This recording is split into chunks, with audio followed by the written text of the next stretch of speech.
Merlin here, well, as you can see by the metal trim here on the floor and those pieces right there,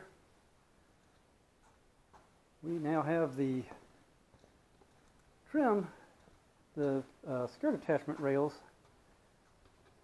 drilled out and removed from the hull.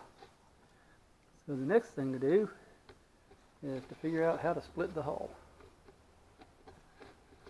I decided I think I'm going to try to just leave the thrust duct on and try to lift the top section of the hull free without removing it, because removing all those vanes in there, which are all riveted in, looks like it's more than I really want to mess with at the moment.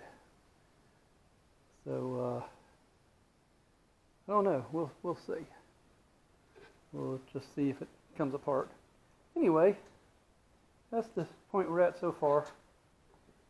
You can see there was a rivet probably about every 6 inches or so.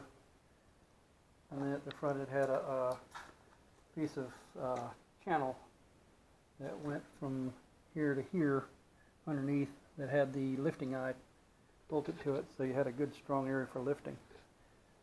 So that's good to know, because we know what we need to do if we want to put some lifting eyes on the back. It would be to get some more channel like that.